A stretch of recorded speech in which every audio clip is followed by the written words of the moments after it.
Scene video coming in from KFOX as we continue to follow the latest on this mass shooting investigation. This is over in Las Cruces, New Mexico. Police releasing more information, and they are walking up to the podium here in this news conference. Do you want to pop it up and listen in?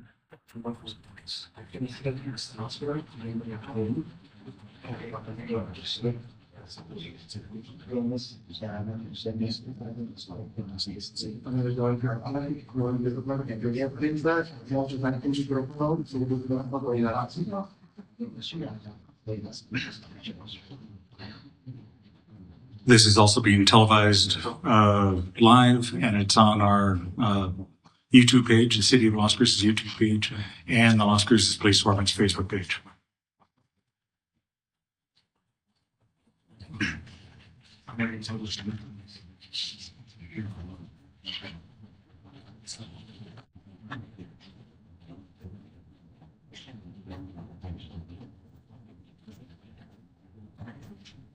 You're live. Good morning. Thank you for joining us here today. We're here to talk about the incident that occurred last night at Young Park here in Las Cruces. We're going to have several speakers. Mayor and Eric Enriquez will be speaking, along with Police Chief Jeremy Story and Fire Chief Michael Daniels. As I mentioned earlier, we'll be able to take questions, limited questions, following the news conference, and the subject expert will speak on that part to help answer that question. But for now, here's Mayor Eric Enriquez.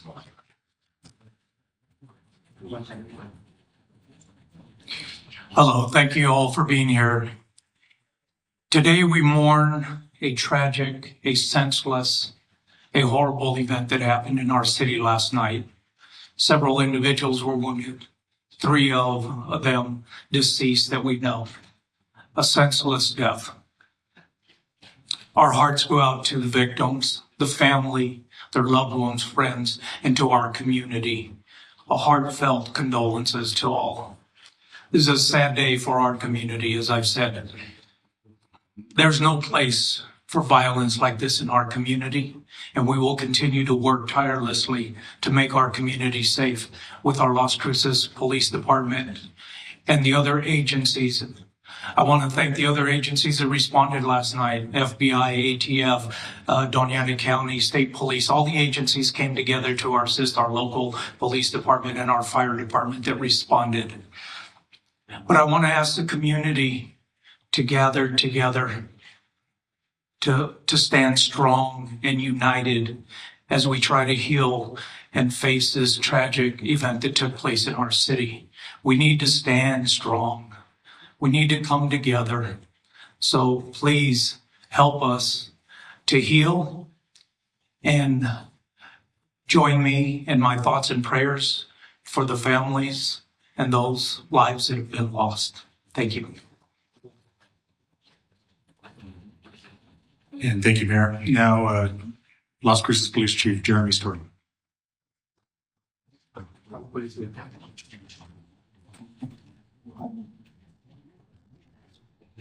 Thank you all for being here this morning. I want to begin by thanking our law enforcement partners who assisted us during this tragedy and the chaos that ensued last night. Thank you to New Mexico State Police, the Doña Ana County Sheriff's Office. Thank you to the FBI and ATF who were there last night and continue to help us with this investigation.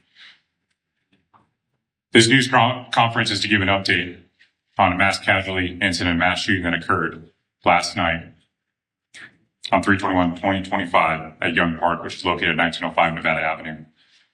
There was an unsanctioned car show at the park prior to the shooting. The call for the gunshot victims came in at approximately 10:10 p.m., again on 3/21/2025. The investigation so far reveals that there was an altercation between 2 groups of people, and that altercation escalated to gunfire between both groups. Several other people were also injured in the crossfire. Officers arrived on the scene and began treating people immediately while trying to deal with the chaos of that situation. Bystanders, some of them had already started administering treatment. Las Cruces Fire arrived very quickly, and they began immediately rendering aid despite the fact that the scene was not secure yet. Las Cruces Fire Chief Michael Daniel will give a quick summary here in a minute of the treatment that was provided and some of the transport. But as of right now, there are 15 people that are injured and 3 that have passed away. This is a huge crime scene with a lot of moving parts. It will take time to process it thoroughly and reopen everything. We're asking for anyone who witnessed the shooting to contact us by calling 575-526-0795. That's Mesilla Valley Regional Dispatch Authority. If anyone has relevant video or photos, we ask that they please upload them to the link that was provided on our Facebook page so that we can go through that and find the leads and ultimately hold the suspects accountable. I do want to correct a few things that are circulating, especially on social media. The person holding an AR-15 in the photo that's being distributed has already been interviewed. At this time, we do not believe he was involved in the shooting, although it's obviously a problem that he's out there with an AR-15 in his hand. But at this time, we do not believe he was involved in the shooting. He has been contacted already. Casings have been located throughout the park and parking lot. Again, it's a huge scene. All of the casings located so far are handgun caliber casings. There are no rifle casings consistent with an AK or AR style rifle. In fact, there's no rifle casings that have been located also for their old handgun casings. At this time, Las Cruces Fire Chief Michael Daniels will give a summary of the treatment that was provided and where patients were transported. Chief.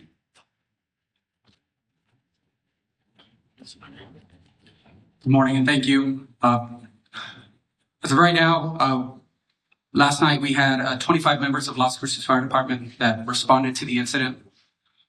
We had members from our local partners, American Medical Response, and Native Air, who assisted in the transport and movement of victims, as well as all 3 local hospitals affected.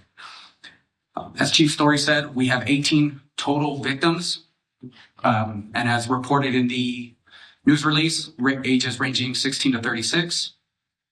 7 patients were treated on scene. 11 patients presented to local departments. 2 were pronounced dead on scene. 4 were transported locally, and 1 was flown to El Paso for treatment. The overall status that we have for right now is 3 patients are deceased. 7 have been sent from local hospitals to El Paso for further treatment. 4 patients have been treated and released, and we don't have a status for the remaining 4 patients at this time. We're waiting on updates from our local hospitals. Thank you. Thank you, Chief.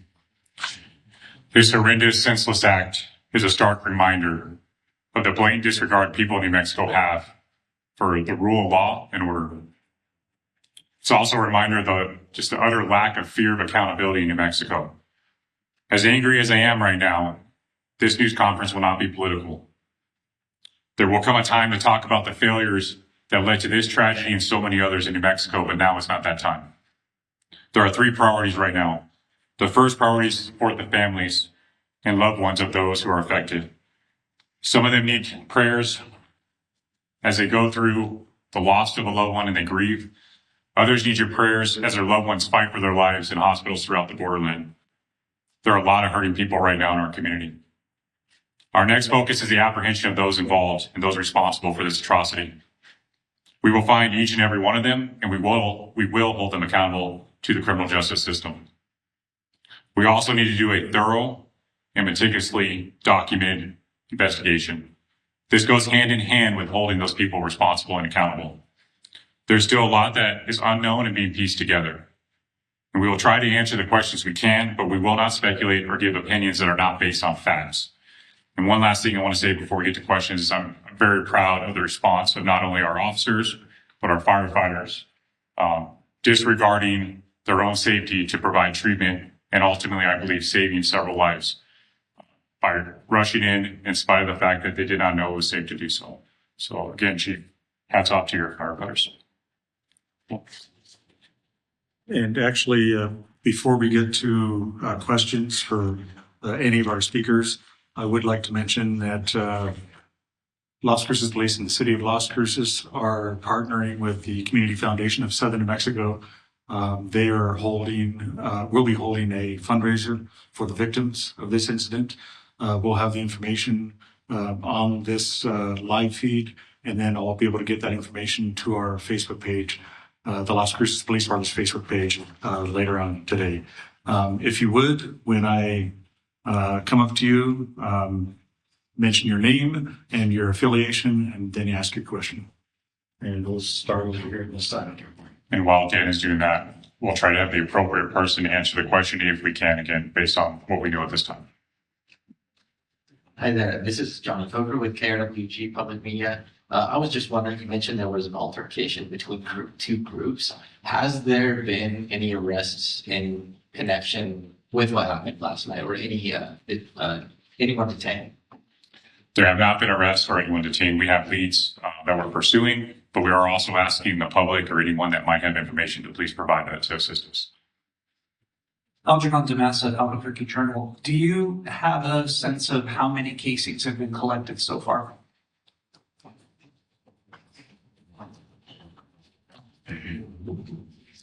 Yes, sir. I'm Lieutenant Bradley at the police department. Right now, I don't want to speculate and give an inaccurate number, but we believe that there's somewhere in the neighborhood of 50 to 60. Jason Grove of the Oscar Sun News. Chief Story mentioned an unsanctioned car show. Was there any police presence throughout the evening of the car show?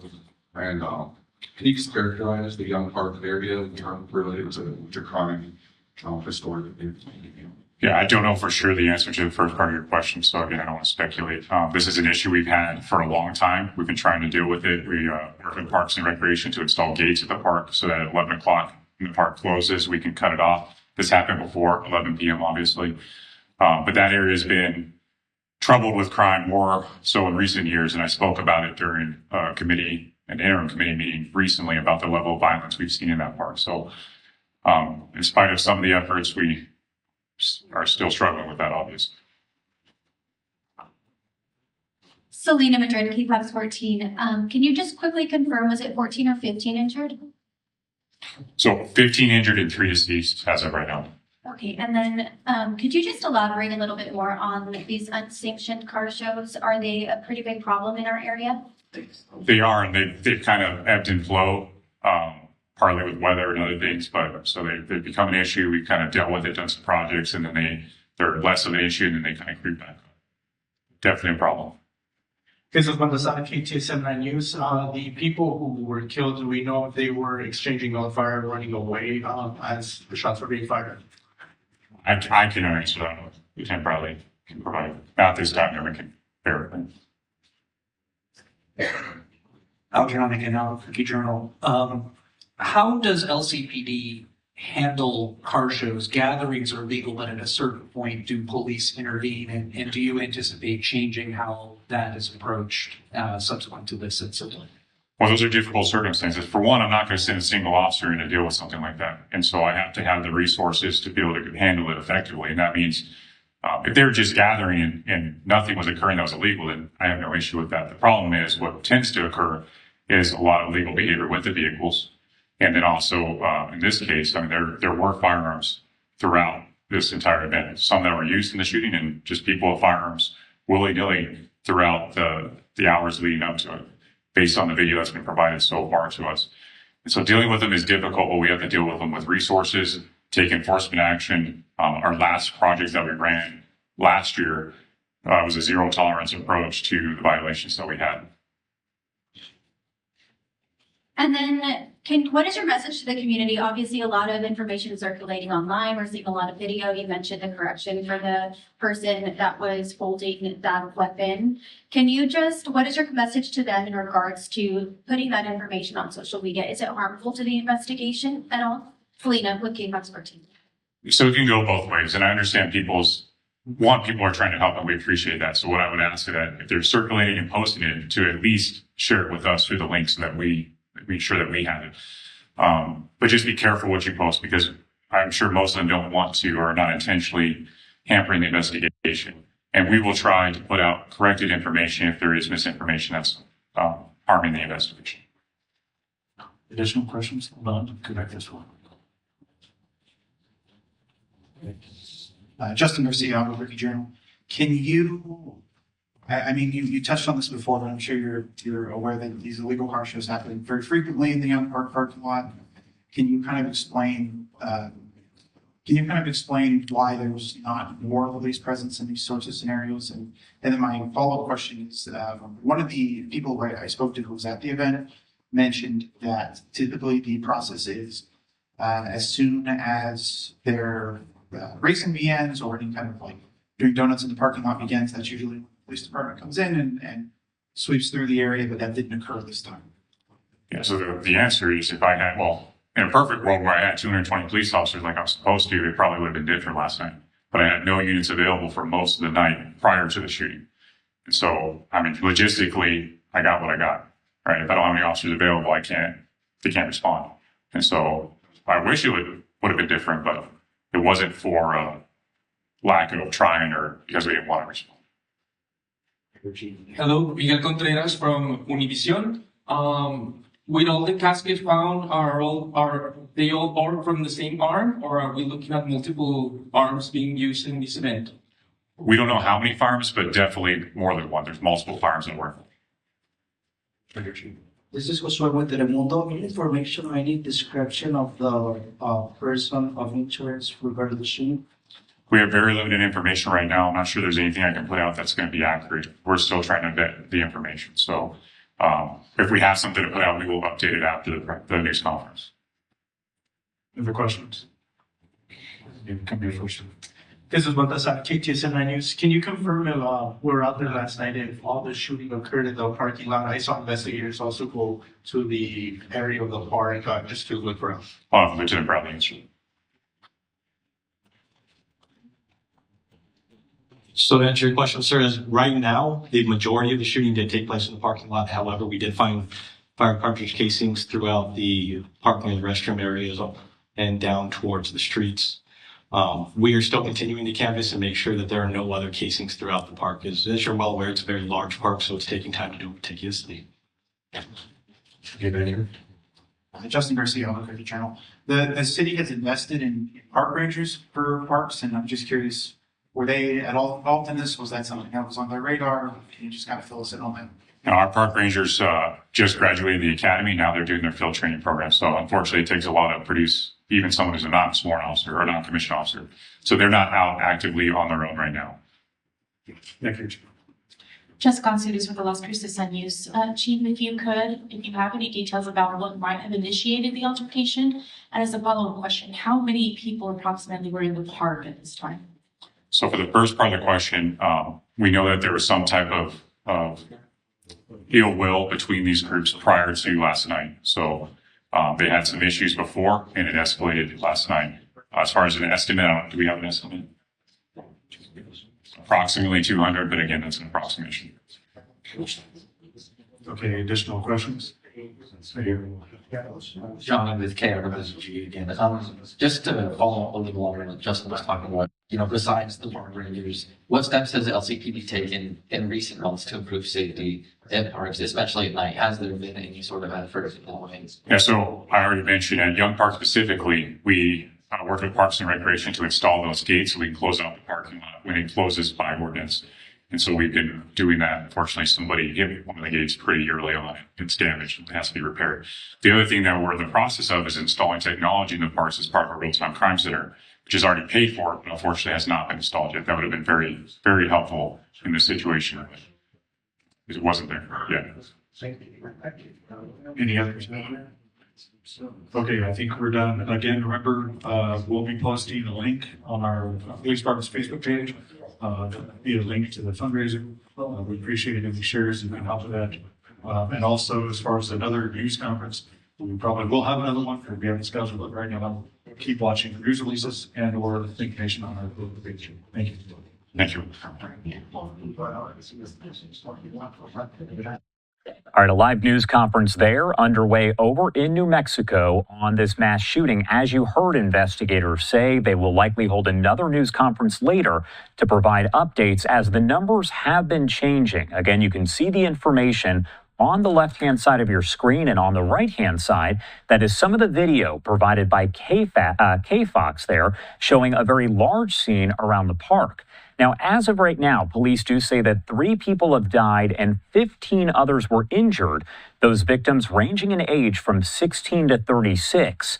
As for the three that passed away, they are 19 years old, 19 years old, and 16 years old. This all happening at an unsanctioned car show at the park at the time of the shooting, where there was an altercation. Police saying they do not have any suspects at this time, but they are following leads. Again, as more details come in, we will make sure to bring those to you here on Live Now from 5.